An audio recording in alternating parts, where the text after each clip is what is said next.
तो चलिए ब्रेक के बाद खबरों के सिलसिले को आगे बढ़ाते हैं। एलजी मनोज सिन्हा ने आज जम्मू के जेडीए पार्क में जनरल जोरावर सिंह को उनकी पुण्यतिथि पर श्रद्धांजलि अर्पित की। कार्यक्रम का आयोजन general Zorawar Singh memorial and charitable trust की ओर से किया गया था। आपको ये जानकारी दे दें कि जनरल जोरावर महाराजा गुलाब सिंह के शासन में डोगरा राजपूत के जनरल थे। उन्होंने 12 दिसंबर 1842 को तिब्बत में दुश्मन सेना से लड़ते हुए उनकी शहादत हो गई थी। एलजी ने इस मौके पर कहा कि वो एक महान कमांडर और रणनीतिकार थे। पहाड़ों को पार करके मध्य एशिया तक डोगरा से में खौफ के कारण ही इनको भारत का नेपोलियन भी। आज ही के दिन 12 दिसंबर को तिब्बत में लड़ते हुए जनरल जोरावर सिंह जी वीर गति को प्राप्त हुए थे।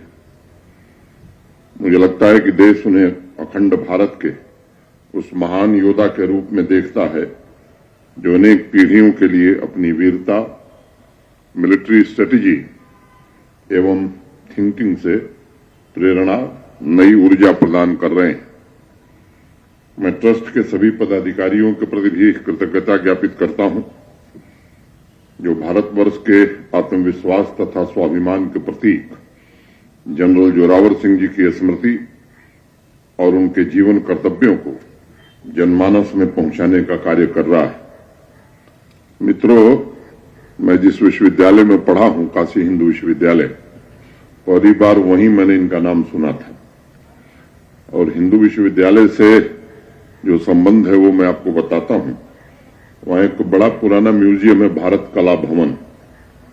जनरल जोरावर सिंह जी की पेंटिंग का एक स्क्रोल जिसमें 11 पेंटिंग प्लेट्स हैं, वहां भारत कला भवन में रखा गया है और वहां के संग्रहालय के लोगों का कहना है कि शायद यह एकमात्र सुरक्षित स्क्रोल है जो जनरल जोरावर सिंह जी के सैन्य अभियानों पर प्रकाश डालता है।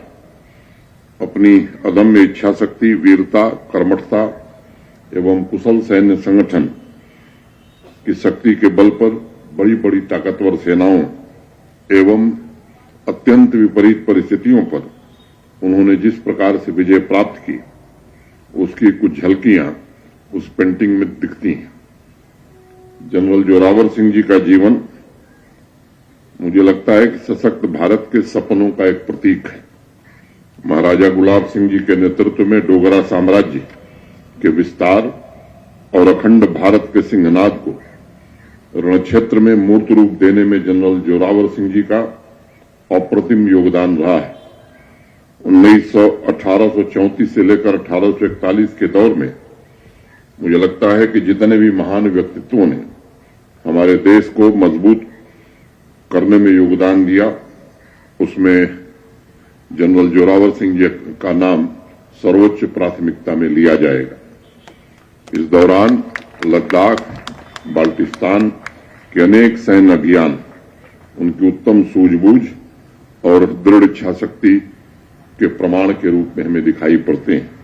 मैं उन्हें शौर्य, अनुशासन और कर्तव्य परायणता का प्रतिबिंब मानता हूं, जिन्होंने दुनिया के सामने ये प्रमाणित किया कि वीरों के लिए कुछ भी असंभव नहीं होता है और मां भारती की श्रद्धा में अनंत संभावनाएं भी निहित हैं। आज आजादी का अमृत कालखंड पूरा देश मना रहा है। इस अमृत कालखंड में आजादी की लड़ाई, हमारी आजादी के मूल्यों तथा राष्ट्र निर्माण में योगदान देने वाली महान विभूतियों का पूरा राष्ट्र आज स्मरण कर रहा है। मैं समझता हूं इस अमृत काल में जनरल जोरावर सिंह जी जैसे महान व्यक्तित्वों के कार्यों और जीवन मूल्यों के बारे में नागरिकों और विशेष रूप से युवा पीढ़ी को अधिक से अधिक जानने की आवश्यकता है, बताए जाने की आवश्यकता है। सभी नागरिकों को उस शक्ति का संदेश याद रखना और समझना होगा जिसका आधुनिक भारत के निर्माण में भी महत्वपूर्ण योगदान होगा। इसलिए मैं मानता हूं कि आज भारतवर्ष की एकता, अखंडता की रक्षा करना सभी नागरिकों का भी दायित्व है, उनका धर्म भी है और इसी कर्तव्य का पालन करके जनरल जोरावर सिंह जी को सच्ची श्रद्धांजलि दी जा सकती है। कोई भी समाज या राष्ट्र जो अपने बहादुर पूर्वजों को भूल जाता है, मैं समझता हूं वो रास्ते से भटक जाता है। आजादी मिलने के पश्चात भी जम्मू कश्मीर में क्या कुछ होता रहा है मुझे बताने की आज आवश्यकता नहीं, लेकिन ये एक ऐसा दिवस है जिस दिन हम सब संकल्प ले सकते हैं कि जैसा जम्मू कश्मीर जनरल जोरावर सिंह बनाना चाहते थे, जिस जम्मू कश्मीर के लिए उन्होंने कुर्बानी दी, उस जम्मू कश्मीर में अब निर्दोष नागरिकों के खून सड़क पर न गिरे, इस इंतजामात में हमारे सेना के जवान, हमारे बहादुर फोर्स के लोग लगे हैं।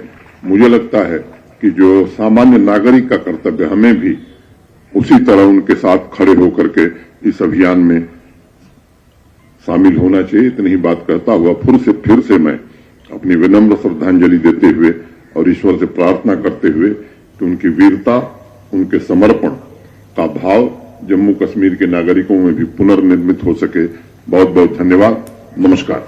तो आप उपराज्यपाल मनोज सिन्हा को सुन रहे